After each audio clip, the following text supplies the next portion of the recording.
Welcome, everyone, and thank you for joining us for Demystifying AI for the Plant Floor, from Buzzword to Toolbox. There's no shortage of headlines about AI transforming industry. But for maintenance and reliability teams, the real question is simple. What's practical today and what's just hype? At the same time, teams are navigating workforce retirements, increasing asset age, and more condition data than ever before. Today, we're joined by two experts who work at the intersection of technology and real world reliability every day. Brendan Joyce, Director of Cloud Product Management, leads the development of AssetWatch's AI driven capabilities and focuses on turning complex data into practical tools for maintenance teams. Garrett Coleman, Customer Success Team Lead, partners directly with customers to ensure that those tools are driving measurable results on the plant floor. Together, they'll walk us through where AI is delivering real value in predictive maintenance, from anomaly detection and risk prioritization to image recognition and automated summaries. And just as importantly, where human expertise remains essential. Our goal is to leave you with a clear and grounded understanding of how AI and our people work together to make maintenance programs smarter, more scalable, and more effective. Garrett, would you please kick us off? Absolutely. Thank you, Auburn. Hello, everyone. So I want to start off today talking about some of the maintenance challenges that exist today.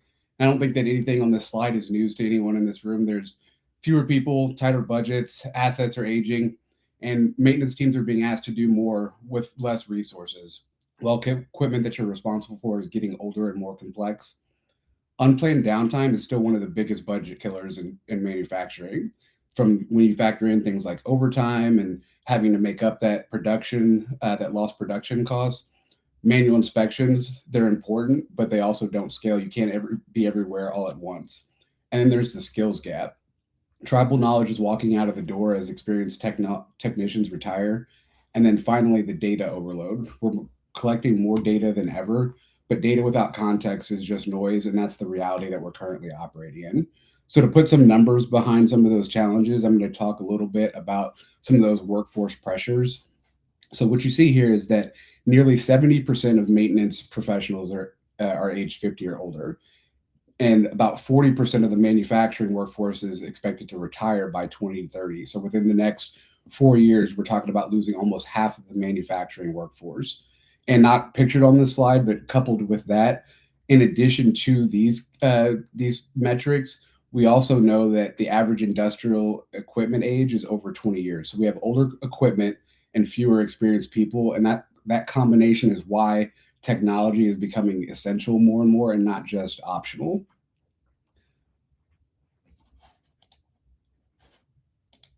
So as we think about the traditional maintenance approach and why the traditional maintenance approach struggles, it's because that it doesn't scale. Like I said before, with the manual analysis and inspection, that doesn't scale as the data volume grows, and then that expert bandwidth is limited across large assets. So when you think about having one person try to manually inspect or analyze 200 plus assets, that doesn't scale in a good fashion. And then, as I mentioned before, with the 40% of the workforce expected to retire by 2030, it's hard to capture that tribal knowledge that people just innately have because they've been working in these plants for sometimes 10 to 30 years in some places.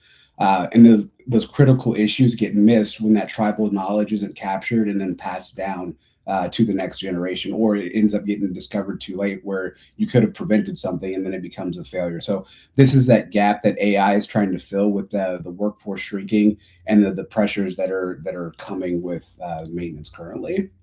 So with that about the traditional struggle, I want to dive into a poll question.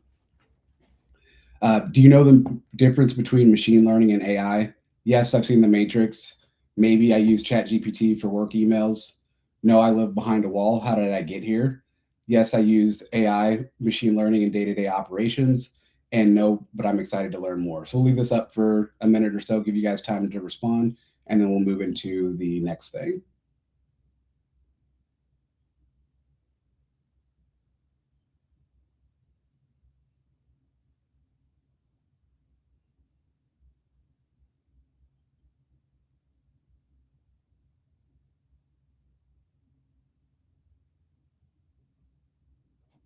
Okay, I think the numbers are slow now. We'll give it another 20 seconds or so here.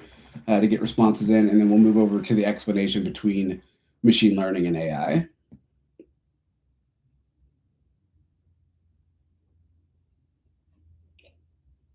Okay. So it looks like we've got a good number of people that have at least heard of AI. It looks like some of you use ChatGPT for your work emails. Looks like we've got a couple people stuck behind a wall, so hopefully we can get them out from behind that wall today. And it looks like we've got a lot of people that are excited to learn more. So let's dive into what that difference is. So with AI and machine learning, they're two different things, but they're also one and the same. They work together. So let's simplify this a little bit. AI is the umbrella, the overarching concept that can mimic human intelligence. Machine learning is a subset of AI, and it's how systems learn patterns from data without explicitly being programmed. So here's the way that I like to explain it: that AI is the coach, and machine learning is the player getting better with every rep. You feed it historical and real-time data, it finds patterns, it predicts what might happen next, and the more data that it sees, the better it gets. And that's what makes it powerful for maintenance. So you have examples here on the left-hand side of what artificial intelligence is. So it creates a system that can think, reason, understand, and solve problems, or even emulate human behavior. And what that looks like is your Siri, your Alexa, different chatbots, or even self-driving cars like the Tesla, facial recognition. And then what you get from that, or with that, is machine learning. So example being Netflix recommendation. So when you watch a movie, it will recommend other movies to you that are similar to that movie or in that same genre. It also filters out your email spam filters get smarter by using machine learning. Your device, like your iPhone or your Android, learns how you speak, the things that you might be looking for when you talk to it, based off of that machine learning and feedback that it's constantly getting. One of the ways that we use machine learning here is with image recognition, and that's one of the things that Brendan will go over further in one of his sections. But I want to talk about a little bit about some of the headlines in AI. I know AI can be kind of scary. We hear all these things that AI will automate most engineering and technical roles by 2030, that the self-healing plant has arrived, and that your best technician is now an algorithm. And I'll be honest, when I first started hearing about AI, I got a little nervous. I mean, clearly you guys can see the picture right here. We think about things like Terminator and Skynet. All of a sudden, the robots become self-aware, and you're running from Arnold Schwarzenegger while he's chasing you through a factory. And then you have movies like iRobot, where Will Smith is punching androids for predicting crimes. So AI doesn't necessarily give a warm and fuzzy feeling from a movie standpoint, but in the real world, AI is much less world domination and more digital assistant who never needs coffee breaks. We're not looking to replace people. We're looking to enable them to make them even better. So here I want to give a little bit of reality check now that we've seen the headlines. Sorry, excuse me. This is where separate the headlines from reality. AI augments engineers, it doesn't replace them. So that's something that you'll hear us say throughout this, is that we're not trying to replace humans. We want to help enable people to be better. What AI does extremely well is it accelerates decision making. It processes massive amounts of data and identifies patterns faster than any of us could.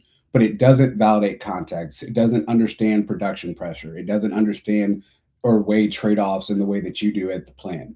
AI improves insights, but humans drive action, and that's the reality check. So where does AI fit and where does it stop? AI really sets. So this slide is really about setting boundaries. AI excels at speed, scale, and consistency, and it can review every asset every minute without fatigue. But it struggles with nuance. It struggles with operational context. It struggles with the question of, should we act right now?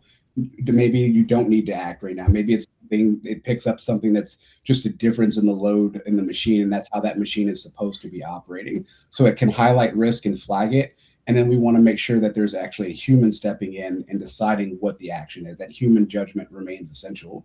And when you clearly define where AI stops, that's when trust increases. So with that, I'll pass it over to Brendan to start diving into some of the ways that we use AI and machine learning here at AssetWatch and condition monitoring. Great. Thanks, Garrett. Jumping into AI, we want to jump into how AI is changing reliability teams to stay ahead of machine failures.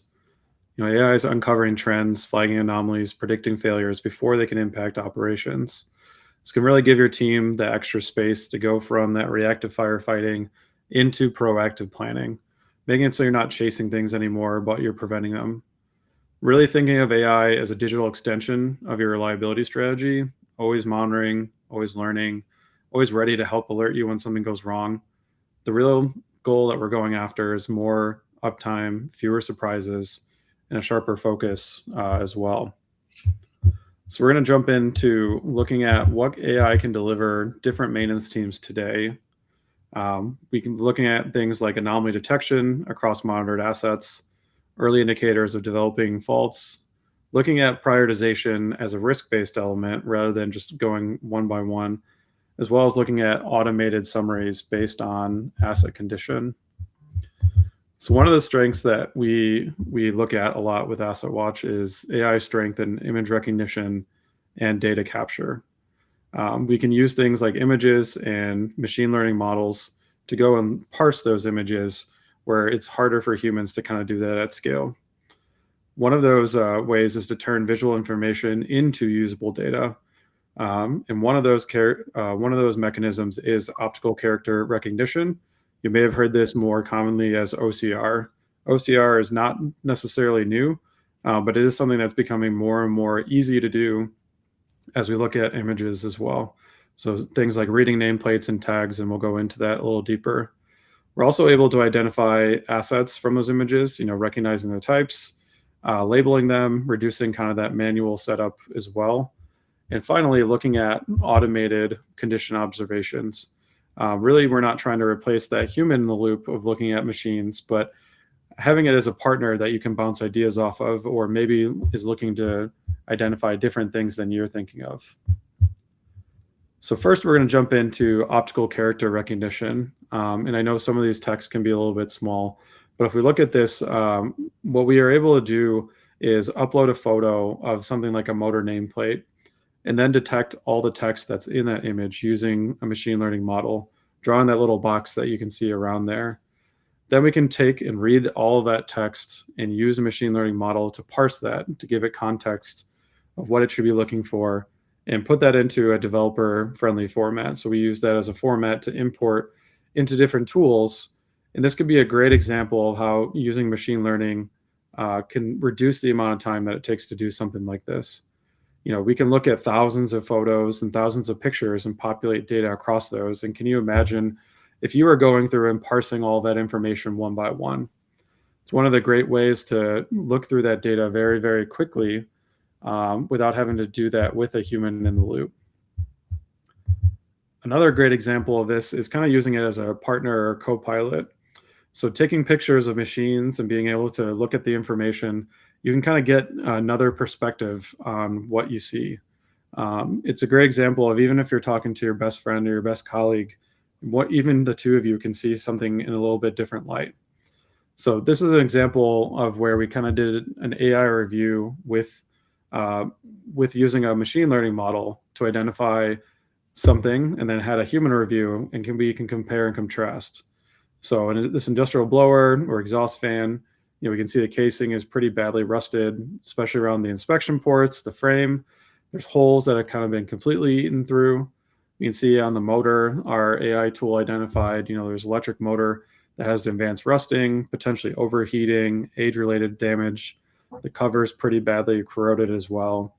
And the AI tool picked up something that our human didn't really think about, is the green electrical cables that you see more in the bottom right of the photo here are intact, but they are exposed to the elements and potentially pass due inspection. Many people go and inspect the entire thing and don't think about the kind of service components. You can see our human review, very similar, overhung fan, electrical motor, coupled inboard, outboard, there'd be fan bearings under guarding. Our AI tool probably could mention things like that if given context or given the right prompting. And also identified, structural issues. The fan structure as a whole could be in question, and corrosion. But we can see one of the springs is actually turned 90 degrees and not working necessarily as intended here as well. And it really shows the power of kind of having that digital partner to bounce things off of as well.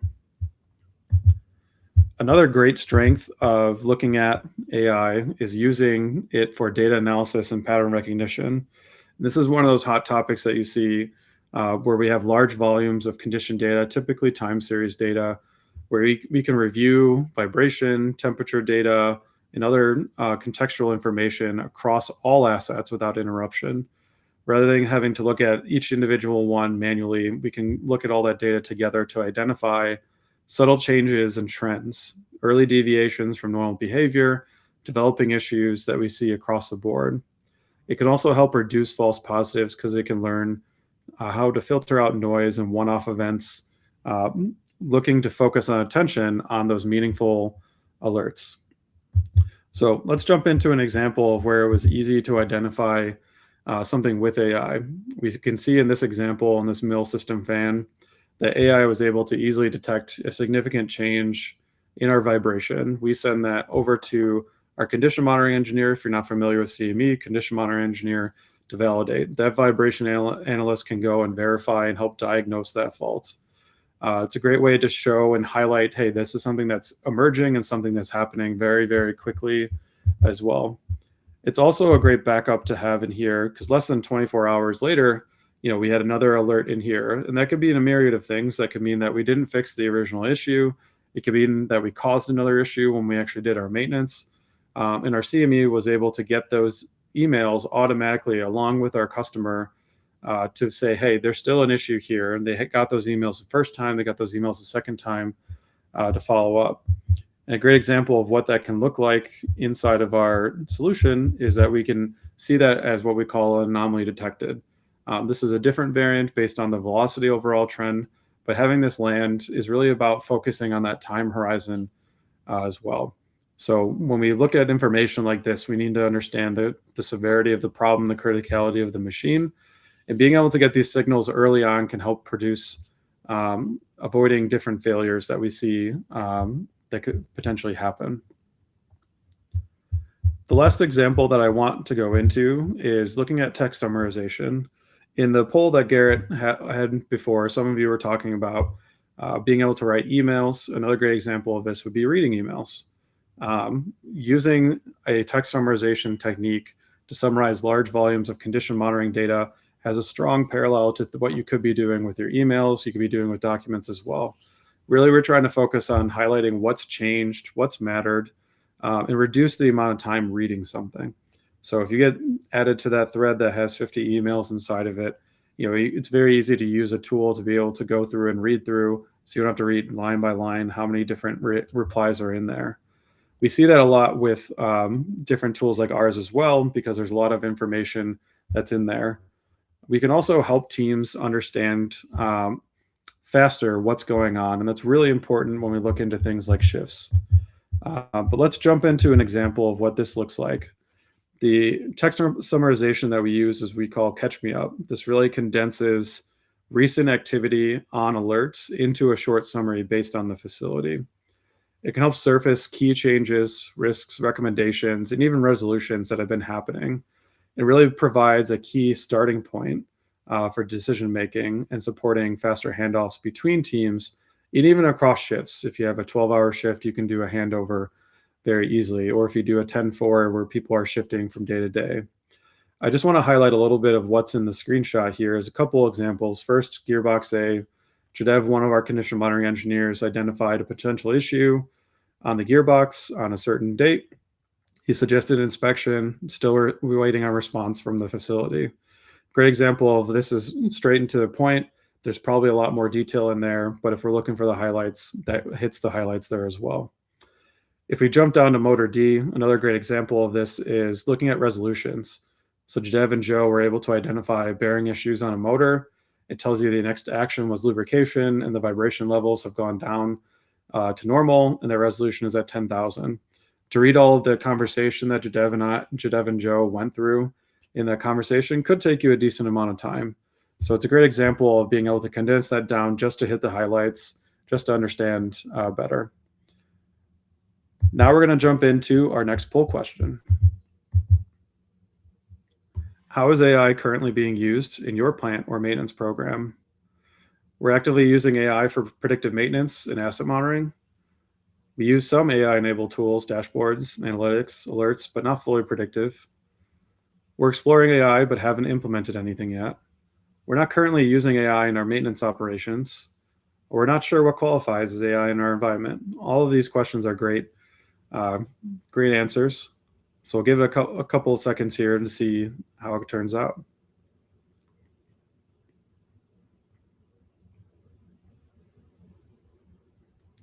See a lot of responses of not currently using at the moment, or exploring, or having some of those basic tool sets. A lot of our organizations that we work with, we see start in a different direction than maintenance. They may start using Copilot in their Outlook. They may start using it in other forms, other departments. So it's great that you guys are here today to learn a little bit more about it. I will pass it back over to Garrett. Thank you, Brendan.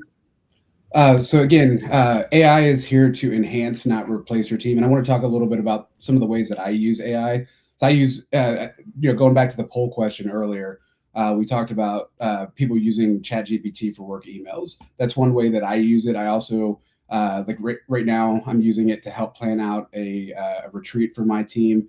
I've recently used it at home to build out a whole roadmap for a family vacation that I'm taking with my wife and kids this summer. So I had it plan out stops for us to take, so that way we're not in the car for more than 3 hours. And it's nice to be able to use that as an augmentation, so that way I can free up my time to go do other things and let it do the heavy thinking and planning, and I just need to get in the car and drive. So we want to make sure that we stress that point, that we're here to enhance and make people better and really get the most out of your time, to give you back more of your time, so you're not having to chase your tail for things. So let's talk a little bit about the challenges that we touched on earlier with the data. So you're collecting more data than ever before in a lot of places. So you're collecting more data than you can realistically review.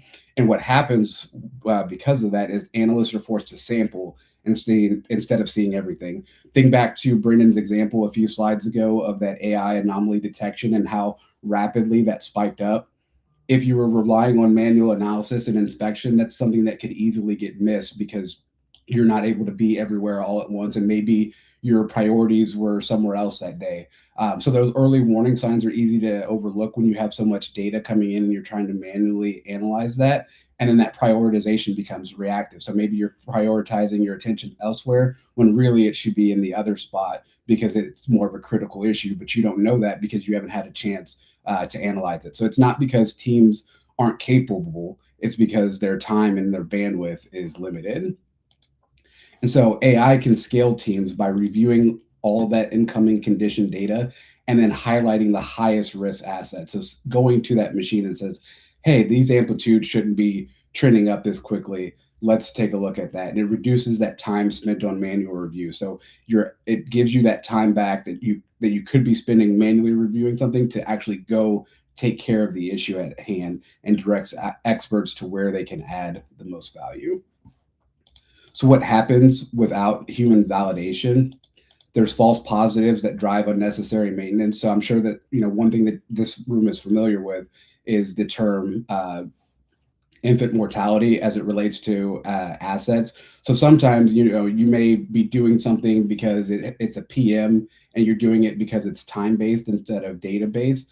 Well, sometimes doing something is worse than doing nothing because you reintroduce that infant mortality period. So maybe that bearing didn't actually need to be changed. And by doing so and changing that bearing, well, now the shaft has a misalignment. And so you introduce something that wasn't there previously. And then now you have a shaft failure because something wasn't aligned properly. So we try to get away from those unnecessary maintenance activities and make sure that we're being data-based and not just time-based. So without that context, that context is missed, without operational insights, it can lead to doing things that don't need to be done. And then on the other side of that, if you have false positives that are constantly popping up and saying to go do something, that erodes trust in the system.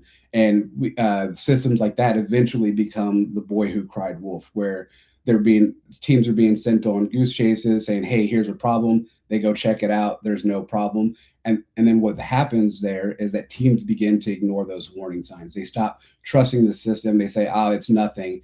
And then something ends up happening, and it could have been prevented, but it wasn't because that trust had been eroded. And that's why the human validation is critical, to say like, hey, there's an issue. We've verified it's actually an issue. Go take care of this. And that's how we get to the winning formula with being CME led and AI assisted. CMEs make, or condition monitoring engineers make those insights actionable. There's no alert fatigue, only validated alerts, and they bring the asset history and context. So they know what that machine is normally running like. They see the data and talk to the sites to understand, hey, is this how this machine should be running? Is it running under a different load? Is the motor speed different? So they can understand that operational context where AI can't. And by having the CME involved, it ensures adoption and team buy-in. And machine learning assists with it by doing the heavy lifting, by detecting those anomalies in real time. So to Brendan's slide again with that AI anomaly detection, because humans can't be everywhere all at once. We can flag, 100 plus failure risk and then prioritize by that risk. So then that way the human, the CME, can validate that risk and relay it to the customer. And it learns from about 400 million machine hours. So all that data that's constantly being fed to the algorithm is continuously helping it train and get better. And the CME also trains it by giving it feedback once those alerts come up. So to see what that feedback looks like in real time, I want to show you this slide. We'll start up top here with the sensor data collection. So the sensor is collecting vibration, temperature. We're typically taking readings every few hours. We can tune those readings down to more frequent readings if we need to, depending on the type of equipment. That data is collected and then it's analyzed by the artificial intelligence, by machine learning, to dig through that data at scale, which helps spot any subtle patterns that a person may not catch in real time. And then from there, if something is anomalous, an anomaly detection alert is generated, or the CME would write up a maintenance recommendation. The anomaly detection then moves to predictive insights, which is where AI suggests what might happen and when. It's kind of like getting a forecast and not just a report of what's going on. And then from there, the human validates and analyzes it. So once that anomaly is detected, they go through the predictive insight, and then the CME will validate that, determine whether that's actually a real action or whether it's just noise.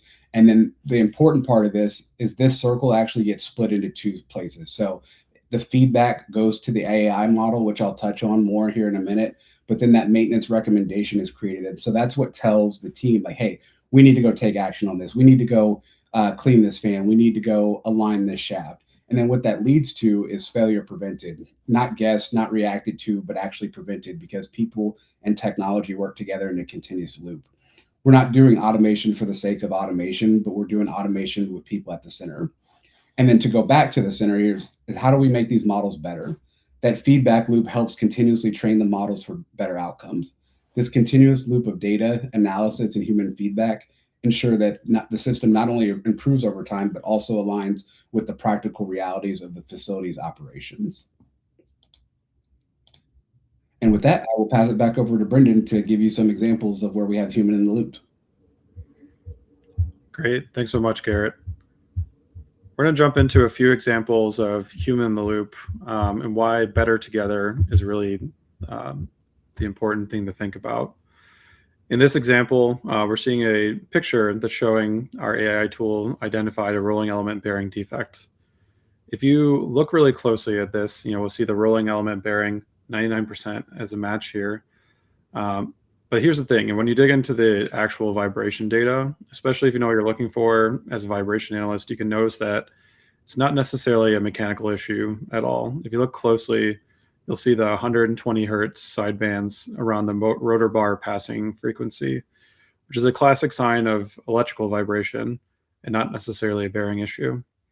So they're a really great example of where AI is pulling something into our vision to show us like, hey, this is a potential issue, but we're wanting to vet that with a human to kind of look at the information. The downsides, if you were to go send this directly out there, is if it's not vetted, you could send it out to a team. The team may replace that bearing unnecessarily, maybe replaced early, taking unnecessary downtime on unnecessary time and resources as well. And as Garrett mentioned before, it could also cause the boy who cried wolf kind of syndrome as well, is that if they don't believe it, they replace it, they see the bearing was not an issue, they're less likely to buy into that approach. So having that human interpretation can kind of bring in context. And context is super important when you think about AI, is that we're not always feeding these models everything that we know about this piece of equipment because we may not know everything about it. But humans do a great job of inferring when there's not context given. So we can infer that electrical vibration. We can infer how many rotor bars there are on this motor as well. Let's jump into another example in here. So AI versus kind of AI fault detection. One example of this is using an exhaust fan. We're seeing a vibration amplitude increase over time, and the fault detected by the system is imbalance. Detected by a human is imbalance because it's a buildup of debris on these fan blades. When we look at this information inside the system, we may think that this is imbalanced, but we may also, with our AI, think it's a structural looseness because it resonates with the right frequencies and the right trends that we're seeing. When we look at this as a human eye and a vibration analyst eyes, you can see that we're only seeing an increase in the amplitude across two directions, which would help us further indicate that this is actually an imbalance issue rather than looking at structural looseness. So in this scenario, we were able to identify by getting a human eye on it that it would be imbalance. There's debris, there could be gunk on this fan that's building up. And we were able to clean that off and balance the fan and then decrease that amplitude. And we can see in our next slide here that we saw a decrease in there. The signal still kind of looks the same. So the magnitude of that went from 0.4 down to 0.13 inches per second in velocity as well.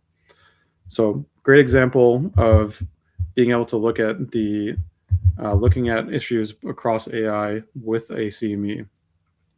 Our final one here that I want to highlight is, AI detecting an anomaly, humans validating the issue and resolving it. And it doesn't always need to be that one comes right after the other. This is a great example that we saw a significant increase in temperature on this motor on the opposite drive end. So it increased very quickly. We flagged it. We sent out an email directly to our customer as well as our CME to identify, hey, there's a rapid change in temperature that's happening. And then we saw that customer actually called their facility because they're running a remote style monitoring system. They called their facility and said, hey, there's a temperature rising. We really need to get after this.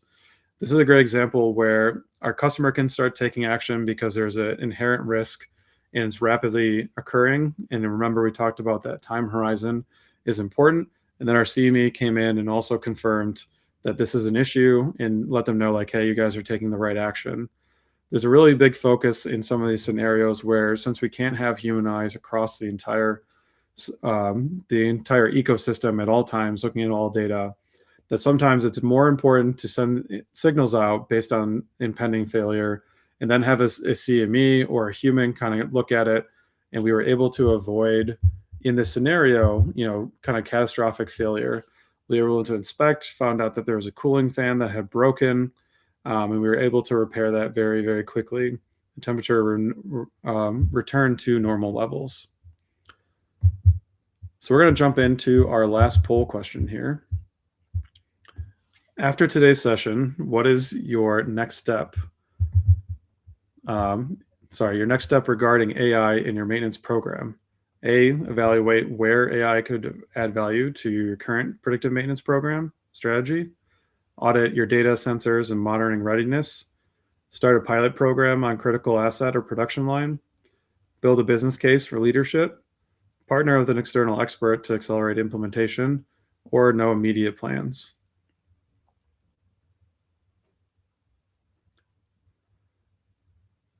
We'll give it a second here. A lot of these are very valid ways, depending on how your business evaluates strategic projects and evaluates what you're looking to do. You could evaluate AI and strategy. You may need to build that business case. There's a lot of experts in the field. There's a lot of people at AssetWatch that would help you build that business case out alongside you, really looking at your critical assets, looking at your critical processes. Can be really powerful to really understand the cost of downtime and what real increases in uptime could be bringing you. With that, I will pass it back over to Garrett.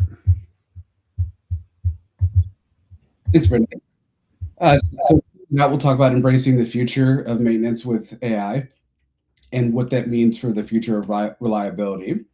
So the bottom line is that AI-powered condition monitoring just a trend. It's not a nice to have. It really is the future of maintenance and reliability, and it's already happening in plant floors just like yours. The key takeaway here, though, is that AI doesn't replace people. It helps them do their jobs better. It saves time, reduces cost, and improves reliability. And it only works when people and AI work together. We're not choosing between people and tech. We're getting the best of both worlds. And smarter systems, clearer insights, and fewer surprises leaves a whole lot less reactive firefighting. It doesn't take the wrench out of your hand. It just tells you where to use it. And so we make maintenance teams' performance more valuable and predictable by using AI. Thanks for your time today, guys. We'll open it up now for Q&A. We'd love to hear your questions, thoughts, and even your own stories from the field. Awesome. Thank you both for sharing your expertise. So let's go ahead and dive into some of the questions we've gotten. So first one is, how do you build trust with technicians who may be skeptical of AI-generated alerts? Yeah, I could take that one. So I think probably the easiest way to build trust is to show examples of where we've been successful using AI generated alerts. So I actually have an employee that's on my team who had a site where they use thermal oil pumps, and we sent an AI anomaly alert. I think it was at like 6 or 7 o'clock in the evening. So once the CME had gone home for the day, most people in the plant had gone home for the day. But we were able to use AI and send that anomaly detection, and the plant was able to get ahead of that issue. It turned out it ended up saving them about $200,000, because if those thermal oil pumps go down, it affects their entire operation. And so I think by using examples, obviously, anonymized examples, it's just a way to build trust with people who could be skeptical, to show that there is real value in having AI. Because like I said earlier, we can't always be everywhere all at once, being human. People do take time off work, or their workday may be over. So it's nice to know that we have that in the background to help watch our engineering teams back. Yeah, absolutely. So what about a little bit on how we are proposing to implement AI into production lines? Yeah, that's a great question, Jane. One of the lowest hanging fruits in the examples is implementing something like a sensing system. So you can take things like vibration sensors, temperature sensors, and combine that using AI tools. I think it's super important to really focus it around use cases. So identifying things like, are you having issues with reliability? Are there certain machines that cause downtime? And really pairing that use case with a technology like wireless vibration sensing, wireless temperature sensing, and a partner typically is usually easiest to work with, at least to get it off the ground, to see how you can accomplish increased uptime and other pieces like that. There's a lot of examples in the industry where you can go after other use cases, like optimizing performance and production, optimizing quality. There's a lot of different ways to look at it. Really, I would look internally on like what use cases would drive the biggest value, because then when you achieve that value, you can move on to the other ones that may be a little more expensive or a little less valuable. That's great, Brendan. Our next question is from Ron. When you download your data or images to AI, is that loaded into a previously trained model based on your data, or is it simply downloaded along with your settings and questions? Yeah, I can take this one too. Thanks for that question, Ron. It's a really great question. What we've done with our AI is that we've taken kind of training data sets and said, hey, these are the example we gave as the nameplate. These are what nameplates, this is what you should expect. And it's actually very similar when you talk to a new employee that's never worked in the space. Is like, this is a nameplate, and you explain what's inside of a nameplate. And then you give it different variants, because a Baldor Alliance nameplate is going to be different than an ABB nameplate, even though now they are part of the same company. So you go and train some of that information based on that as well. And then you also want to prompt it in a very efficient way. So you want to be able to tell it, this is what you're looking for. This is what you want to output. And then you can also give it guidance on like not where to get trapped.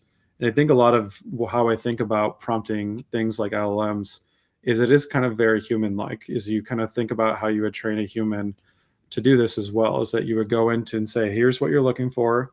Here's how I want you to output it. And here's all of the gotchas that I've already experienced, all the traps that you might fall into. So you kind of give it, here's a lot of examples, and then you give it a great set of instructions. And a pro tip for anyone that hasn't dove too deep into LLMs, ask the LLM what you think you should give it, because it will come back and say, this is the best way to prompt back into me. It is a great partner if you've never learned the prompting techniques or you haven't gone deep, to ask it what you think you should ask it. And it sounds kind of meta, but it's a great way to think about how you want to ask these questions to AI and to LLMs. That's great. Our next question is, how do you determine which assets are the best candidates to start with when implementing AI into a maintenance program? Yeah, that's another great question. Related to Jane's question, I think, is really looking at which assets are causing you the most problems. What's causing you production downtime? What's causing you performance issues where you can't run as fast as you want? What's causing quality issues? And from a personal level, looking at what's causing you to come in on Saturday, what's causing you to miss dinner with your family at night. Those are really the things that you want to determine. If we want to get into technical terms, I would think more about criticality. So when you think about this machine, how critical is it to your process? Are there redundancies in your system? So can it flow through a different production line? What kind of spare parts do you have on hand? If you don't stock those spare parts, that asset becomes more critical. If it's a 2-week lead time to replace a motor, it becomes extremely critical. And then the other piece of that is looking at the severity of the problems that can happen. So if something happens to this machine, does it cause damaging effects to other machines? Does it cause damaging effects to the product? In many cases with a lot of our customers, it is not necessarily the asset that becomes the most valuable piece of that. It can actually be the downtime that is the most valuable piece of that. So if the product you're putting through the machine is tens of thousands, hundreds of thousands of dollars, that could actually be the driver versus looking at just the asset. So thinking about really that holistic cost of downtime is the best way to do that. There's a lot of people that can help you that. AssetWatch can definitely help you that with that, building that list as well. Awesome. Our next question is from Troy. He's looking for examples of how to leverage AI to help evaluate obsolescence in the maintenance space.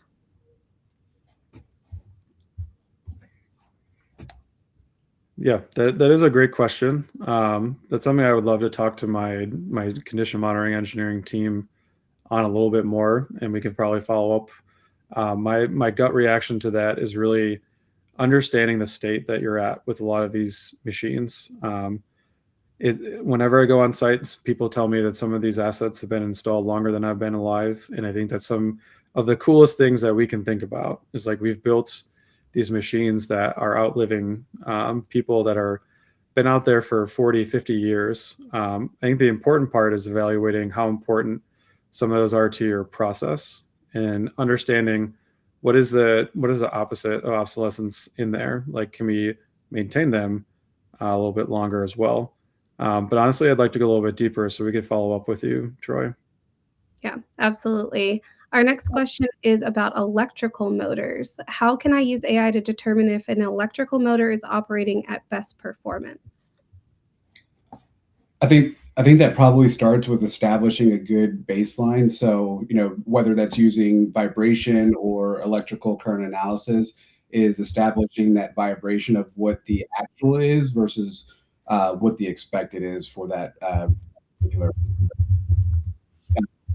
that data and collecting that data and then segmenting by the operating state. And then you can also, create KPIs of, kilowatt per hour of production or the vibration load, the vibration trend by load. And then over time, as you feed that data into the AI model, it'll pick out what those anomalies are of what the motor should be running at versus what it's actually running at. Thanks, Garrett. How can I use a technician's feedback to find the root cause?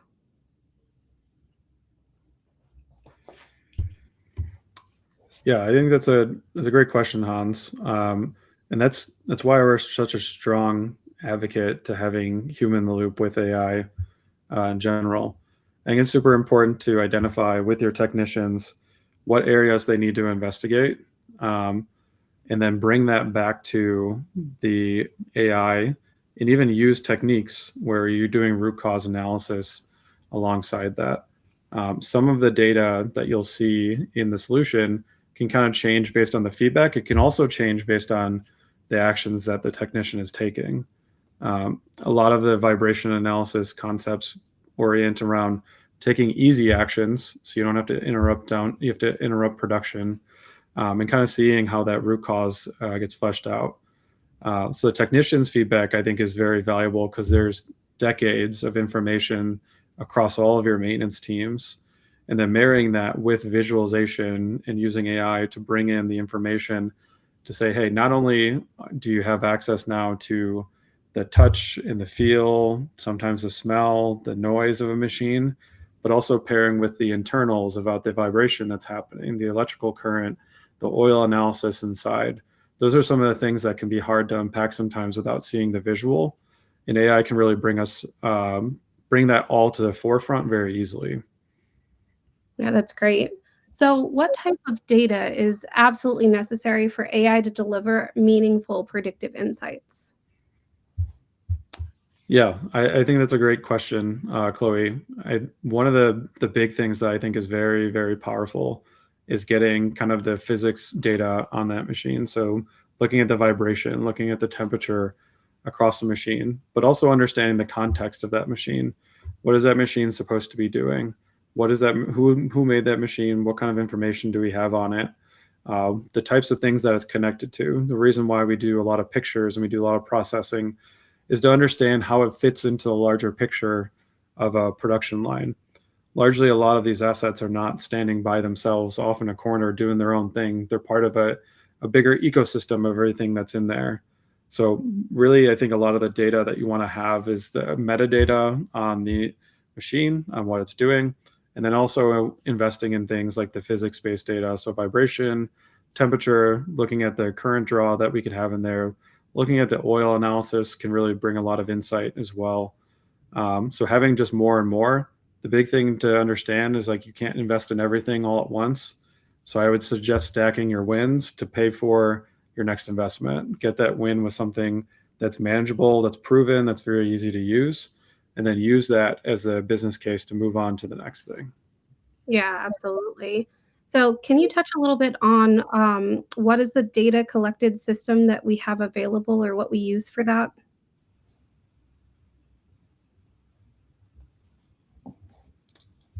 Absolutely. Great question. If you're talking specifically about the AssetWatch system, we pull in vibration data from wireless sensors. It is a triaxial vibration, the normal kind of spectrum, our data sheets on our website, along with a temperature reading. We do a full vibration waveform that we then turn into the FFTs, the spectra that most people are used to. And we feed all of that into our AI models as well. Like I mentioned to Chloe's question, we pull in other data like metadata. So we take images of nameplates when we do our own personal installations for our customers and process that information. And then as we go through processes, because we know you can't get all of this up front, we start collecting more and more during our alerts and our conversations about the machines. So we may get information like the bearings that are inside of these machines, what type of bearing, the number, if there's any specialties around those bearings, whether they're enclosed or anything like that as well. So there's a lot of information that we do there. As a side piece, we also do oil analysis as part of the AssetWatch solution. So if you have oil lubricated assets like gearboxes and hydraulic systems, we provide it where you can actually do the samples through us, and we pull that in and we marry both data sets together so that you can see our vibration data and our oil analysis data together. It's a really interesting thing to see that as you explore things like gear mesh and other stuff as well. Yeah, absolutely. Garrett, you spend a lot of time in the field. Do you think you could provide an example of a situation where AI was used to improve the availability of critical equipment? Yeah, I have actually a great example of that. So before we had the external facing AI anomaly emails that Brendan was highlighting, we used to have, or we still do, but we have what's called RCA, so rapid change alerts that our condition monitoring engineers get. So they get those on a daily basis. It's AI flagging things that have trended up rapidly in the past several hours. And there's an instance, it happened, it was about a year ago. One of the engineers that I work closely with, he got one of those alerts. It was like 4:30 in the morning, and it was on a critical fan, on a critical exhaust fan at one of our customers. If that fan goes down, they have to evacuate the entire plant due to the pathogens that would be in the air. So he called them at 4:30 in the morning and didn't get the first guy, and just went down the list of people that we had in the software, and was finally able to get somebody. They were able to go shut that equipment down, make the fix, and then get back up and running before most of the people were in for the day. So that really highlights not only the fact that the AI flagged that, but just that human in the loop, because Rob didn't, well, at that time we didn't have the email, but even then, even if we had just relied on that email, somebody may not be checking their email at that time of day. I know I'm not checking my email at 4:30 in the morning, but if my phone went off, I would probably hear that. And so AI flagged it, but then we were able to actually call the customer, get them on the line, and save that equipment from failing, which kept them up and running for the day. That's a great example. Thanks for sharing that with us, Garrett. What about touching on building trust? How do you build trust in AI recommendations with maintenance teams who have been burned before by false alerts? Yes, I think that goes back to earlier, just being able to provide examples of concrete areas where we've had wins with AI, and then just working with the team to make sure that they're getting what they need from the alerts and that they're tuned properly. So I know there was a question in there about VFD data, so making sure that our readings and that they're taking. So as we take those readings on every 3 hours or however often we're reading in a facility, we can change the sampling frequency and like what we're looking for. We can tune the hertz to a certain spectrum. And so I think by making sure that we have conversations with our customers of what those machines should be running at and what's the expectations for those machines, and dialing in what the machine turning speed is running at, we can help reduce some of those false alerts, which would increase trust in the system. That's great. And you already touched on it a little bit, but do you guys want to share anything else on how to use VFD data? Yeah, so yeah, I touched on it a little bit, but just making sure that we're getting the right data, and like I said, talking to the customer, understanding what's normal, what's baseline. So for example, if something's running at say 48 hertz and it's running at 62% load, and we know that that asset normally draws 21 amps in current, but today it's drawing 26 amps in current. We just want to understand what true baseline is like for each variable frequency that drive could be running at. That's great. And we've got time for one more question. So let's do, what practical first steps would you recommend for a team just beginning their AI journey? Yeah, that's a great question. I would circle back to the comments I made before, is really looking at your use cases and where you can find value in your system. It's really important to evaluate when a newer technology comes out, what you want to do with that. Because if it's not use case driven, it's kind of throwing technology at the wall and hoping something sticks. So the first steps, what I would do is identify, in specifically the maintenance space, since a lot of people are probably in that space, is looking at what types of assets you are having issues with, then evaluating what types of issues are you having with those. If those issues can be focused on availability, reliability concepts, that'd be a great opportunity to use things with AI and sensing to pull in vibration data, temperature data, oil analysis to increase their reliability. If you find it's other things like your supply chain, if you find it's other things like looking at you're having your on spare parts and those kind of things, those are also great opportunities to think about. And those could be opportunities to kind of chat internally and look at that information. Most of the manufacturers we look at, there's at least some problem area of their facility that they have with reliability and uptime. So it's a great first step in really looking at, these are the critical production lines, critical assets, and even defining what does downtime mean to you. That's kind of at the focal point of what we do, is we try to help our customers realize what is the cost of true downtime, how do we avoid it, and then beyond that, how do we go after the next thing after that as well. That's great advice. If we have not gotten to one of your questions, one of our experts will reach out to you directly to get that answered for you. Before we wrap up, I do want to thank Brendan and Garrett for sharing both the technical perspectives and the real-world applications of AI in maintenance. And thanks to all of you for joining us today. I hope you're walking away with new ideas on how AI can strengthen your predictive maintenance program, not by replacing your team, but by helping them prioritize risk, accelerate analysis, and make smarter decisions. If you'd like to learn more about how AssetWatch can support your maintenance and reliability goals, visit us anytime at assetwatch.com. Have a great rest of your day, and we'll see you on the next one. Thanks, everybody. Thanks so much.